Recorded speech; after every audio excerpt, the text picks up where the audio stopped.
kwica nzino iby'Imana ishaka ari byo nkwiriye gukora ari kwica nzino iby'Imana ishaka ari byo nkwiriye gukora mu rugendo ntabwo nabimenya byose ariko nzi ko nzabimenya ni kuki turizwa n'ibyago biriho kandi ari byo mu gihe gito ni kuki turizwa n'ibyago biriho kandi inshuti bakunzi ba Juru TV turabaramukije mwese aho muherereye nimugire amahoro y'Imana ni njyewe Emmanuel Ganza ubasuhuza nkuko bisanzwe aha rero muri kubona imbere yanyu dufite umutumirwa wacu w'umunsi ni umubyeyi twasuye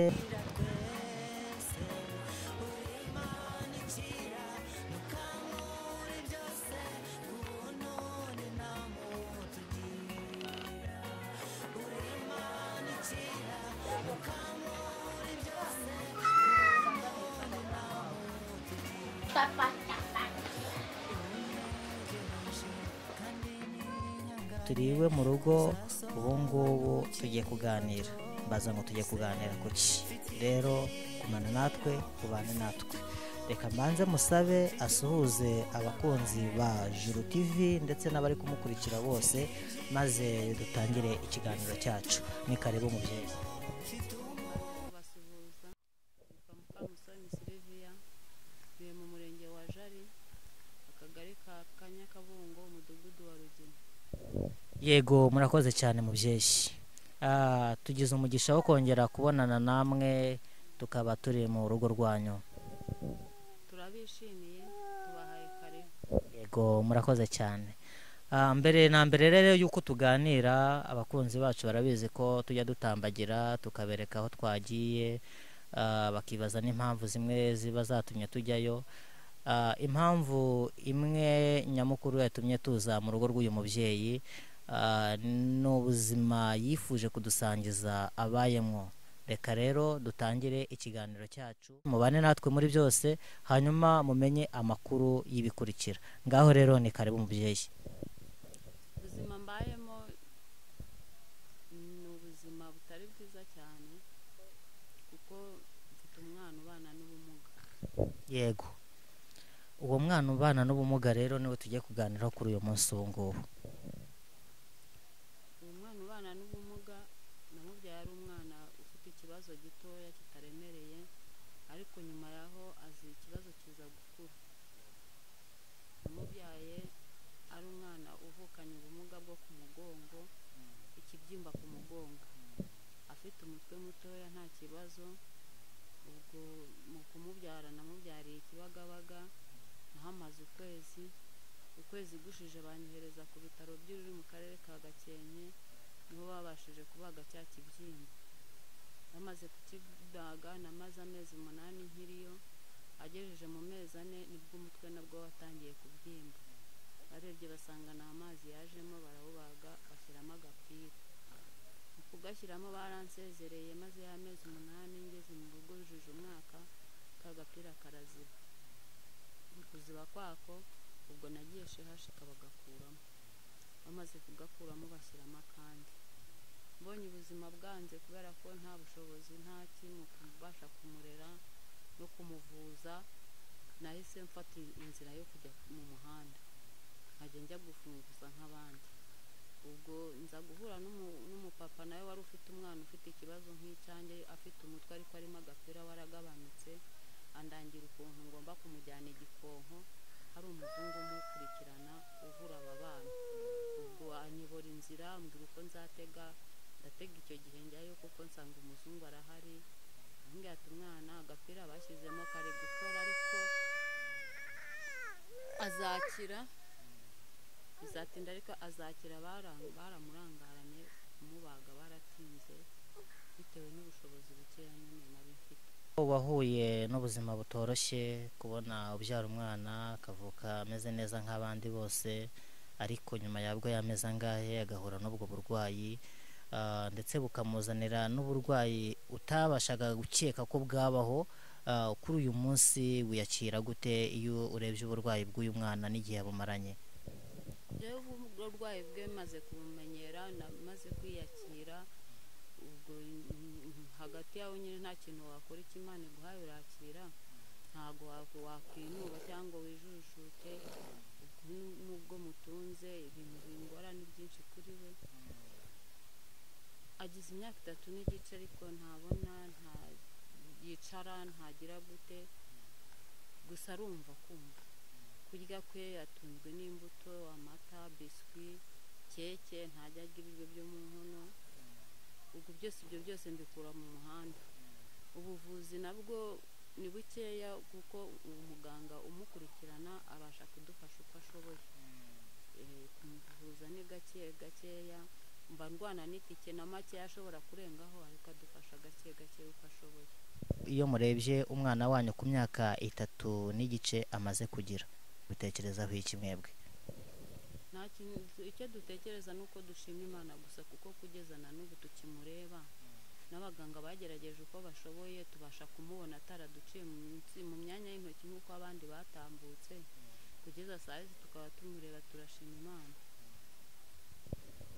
Hari umuntu uciye mu gikari arambaza ngo se uyu mwana niwe waba ariyo mfura yawe?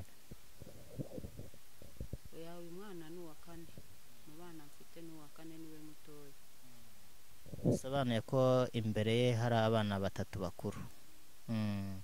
Ese uyu mwana nibuze ubuzima abayemo ko twumvishe bugoranye, wagezeho umuvuza bikanga, ukagera n'ubwo ndetse ujya gushakira ku muhanda nk'abandi ureba ko wabona amata ye cyangwa se n'izo mbuto, nibuze urebye ku muhanda uhabona ihe shusho?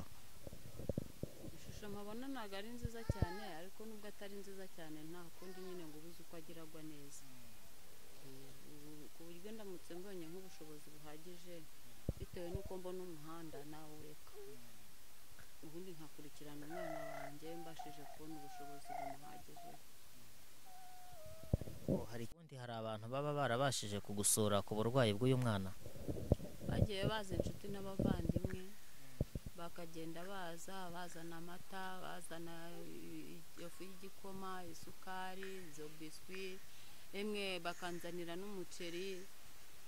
Ubwo nyine nkabasha kugaburira abana nawe akabasha kurya. Hari n'uwabashije kumpa udufaranga, ni duke ariko uko yayampaye angana kose, navuze n'uyu nguyu ubwamaye amafaranga, reka ndebe ukuntu narundarunda akantu nkaba nabona ahantu naherereza abana, tubyigane mu nzu n'ibikoresho. Shaka udutafari ndatugura, ngura n'amabuye, ntangiye kubaka. Nayo nubatse agapande kamwe, ntarakeka ahandi ngo mpagere. Amafaranga mbanye makeya, nako nari narundarunze, imvura irazira agasenya. Ngira ngo nawe urabyibonera ko biri hasi ahangaha. Ubwo nyine kuzongera kubyegura ni ubushobozi bw'Imana n'abatabazi, nk'uko n'ubundi bari bandengeye. Aya mafaranga wari utubwiye ko ari umugiraneza nawe wari wagusuye, abasha kugira icyo agufasha, hanyuma nawe ngo iki gitekerezo cyo kureba uburyo wakagura aho kuryamisha aba bana.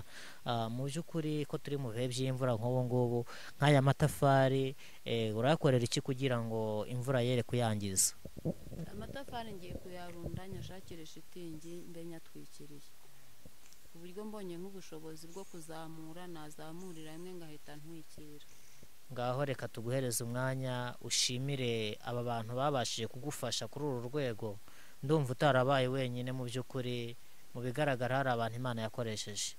Ibishoboka byose ntabwo ndi njyenyine, bamfasha gake bishobotse, mbashimira isaha ku yindi, umunsi ku wundi. Imana ijye ibaha umugisha kandi ijye ibaha gusubiza n'aho bakura. Umuntu ajya gushakira ubutabazi kwa muganga yumva ariho ari bubonere igisubizo. Ese nyuma y'uko ugiyeyo ukabona uhatakarije n'amafaranga menshi, ukabona mumaranye iminsi, ukabona nta gihinduka, ubundi ubu ngubu uratekereza iki nkawe ubasha gukurikirana ubuzima bw'umwana wa musi ku wundi? Guhinduka ntago nanenga muganga, kuko muganga igihe twamaranye yamushyizemo ako gapira, yego kaza kuziba bashyiramo akandi, ariko agapira babashije gushyiramo yujuje umwaka kabashije kugira icyo karimo kugenda gakora, ku kuko kugeza saha izi muri uwo mwaka nkubwira twamuteraga turi abantu babiri, ntabwo namuteruraga ndi umwe, sinabashaga kumwegura kubera umutwe yari afite.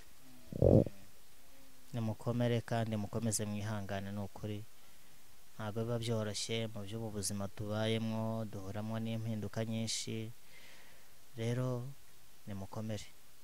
Natwe twaje hano nka Juru TV tuje kubihanganisha ndetse no gusangiza abakunzi ba Juru TV iby'uburwayi bw'uyu mwana.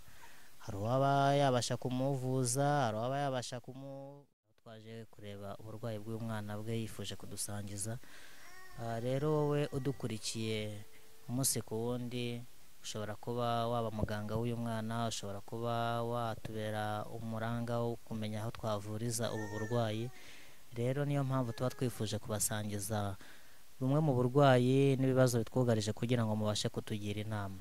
Reka dukomeze tuganira n'uyu mubyeyi kugira ngo atubwire byinshi mu byo yaduteguriye kutubwira. Ni karibu mubyeyi. Ubundi mu buzima busanzwe waba ufite umutware? Umutware ndamufite. Hanyuma se umutware we ubona yitwaye gute wa mugani mu kibazo cy'uburwayi bw'uyu mwana iyo urebye? Mu kibazo cy'uyu mwana nta kibazo yigeze agira, maze kumubyara naramuhamagaye nkiri kwa muganga ndabimumenyesha, avuga ati uko biri kose niba ari n'akamuga ariko nta kacu Imana iduhaye, mu bukene bwacu tuzakarirana, nta kibazo amufiteho. Urebye rero ukabona abana bamukuriye cyangwa se bavutse mbere ye, ubundi mu by'ukuri bo ubona bamwakira gute nk'umwana wavukanye ubumuga akaba ageze kuri imyaka 3 n'igice akimeze gutya atarabasha gukira? Baramwakiriye neza, baranamukunda cyane, gusa kenshi nuko bakunda bashaka kumuterura akabananira, akaba afite n'ikibazo cyo kuba atabareba ngo bakinishe, ariko baramukunda, mu rundi ruhande baramukunda.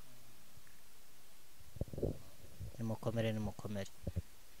Uyu mwana se ubundi watubwiye ko kurya kwe harya ubwo ngubwo byo arya ate? Ko mbona arakanura ariko ntareba, mbese njyewe nabuze ishusho mbifatamo. Ntago abona arakanura gutya ariko arumva. Iyo ashaka kurya hari amarenga nshira nkamenya ngo arashaka kurya, iyo ashaka kunywa hari amarenga nshira nkamenya ngo arashaka kunywa. Nyine kurya ni biswi, nkabera mu mata, nkatubera mu gikoma, nka imbuto n'utuneke n'udukeke, mbega ikintu ushyira mu mata cyose kikabasha gusonyoka ntiyumve ko harimo akantu k'agaheke.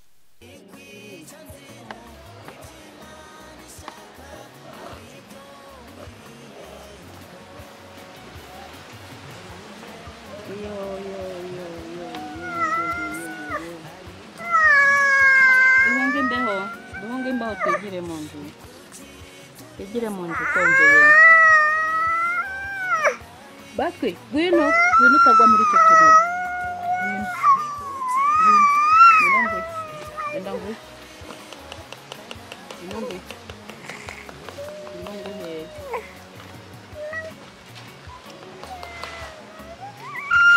Inonguhe.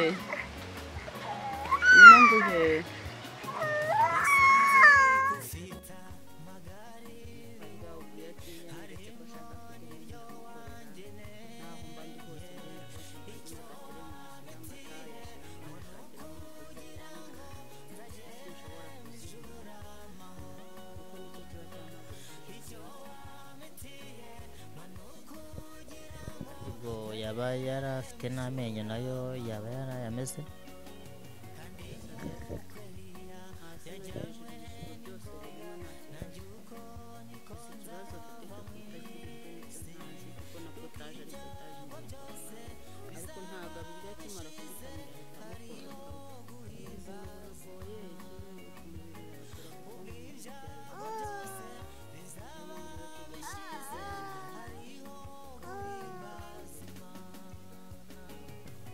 Twaganira nawe tugakomeza kukubaza ibibazo byinshi, ariko ntabwo aricyo cyatuzanye kukubaza ibibazo byinshi.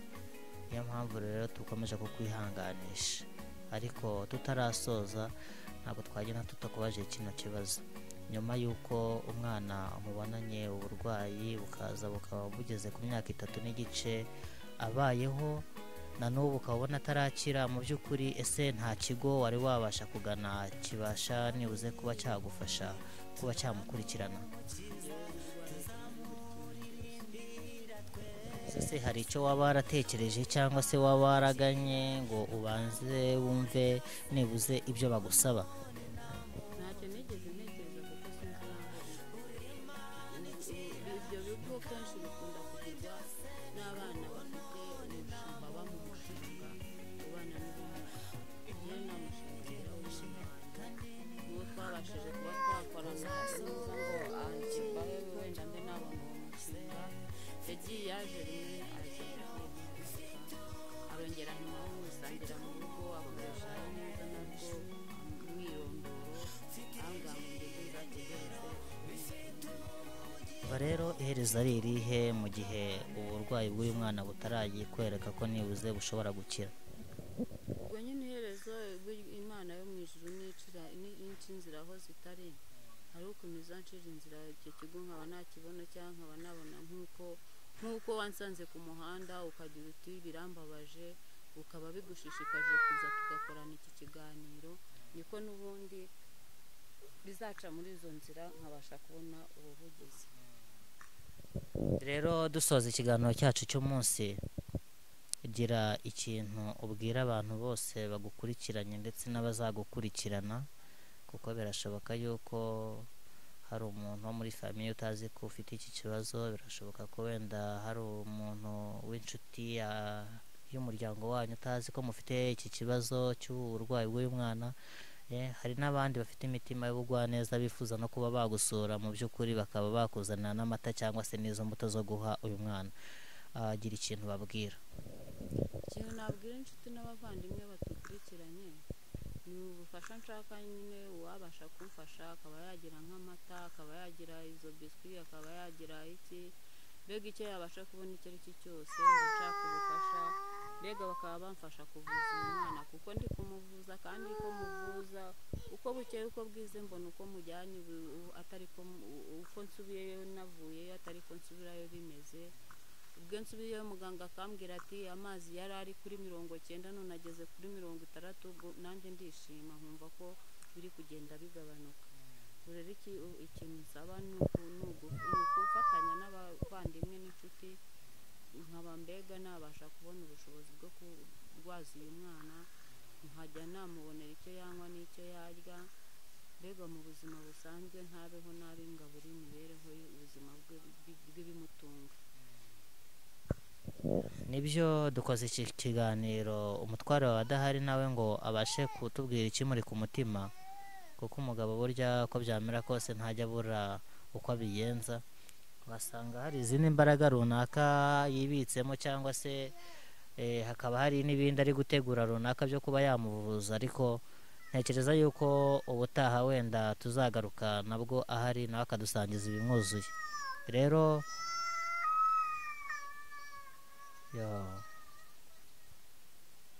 mama impore pole basi, pole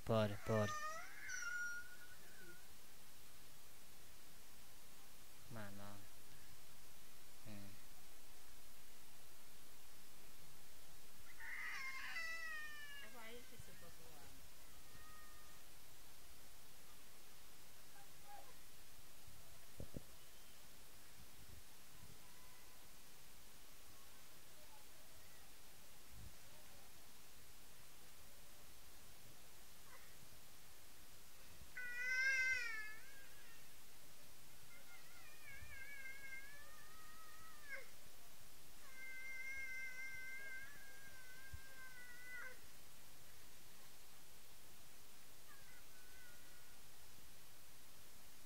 aba ari kukuganiriza,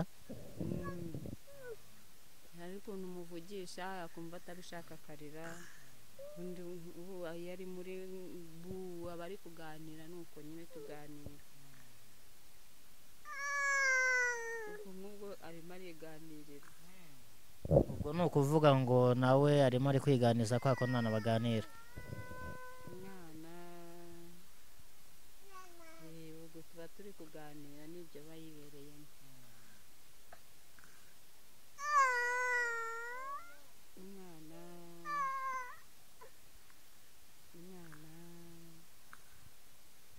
rero dusoza ikiganiro cyacu, reka tuguhe umwanya wongere wibutse abadukurikiranye aderese y'aho utuye, ndetse nibishoboka n'amazina y'umwana wongere uyababwire, hanyuma dusoze ubahereza nimero za telefone yawe. yewe mu murenge wa Jari, akagari ka Nyakabungo, umudugudu wa Rugina. Umwana yitwa Ishimirwe Cedric. Nanjye mu batabashije wenda gukurikirana nitwa Mukamusoni Sylvie. Yego, ayo ni amazina y'umubyeyi we Mukamusoni Sylvia, umwana yitwa Cedric Ishimirwe. Imana iguha umugisha. Ese waba ujya ukoresha telefone ku buryo wakifuza kugusura nibuze yakubona? Telefone ndayikoresha. Waduha nimero yayo se? Nimero yayo ni 078 2 6 6 50 78. Udusubiremo izo nimero zose utanze kugira ngo niba ari n'utabashije gutegura wazandika azandike neza. 078 2 6 6 50 78 na 079 14 52 12 8. Turabashimiye cyane rero ku kiganiro cyiza mwaduhaye, kudusangiza ubuzima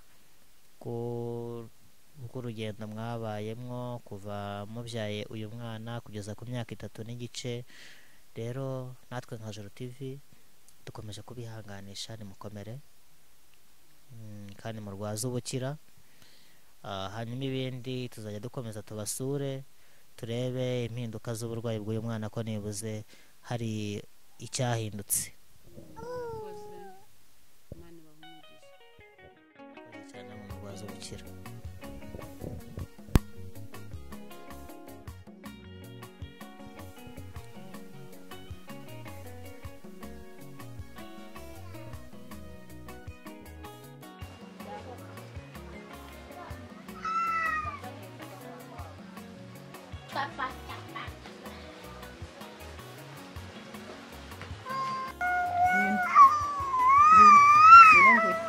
Endang gue.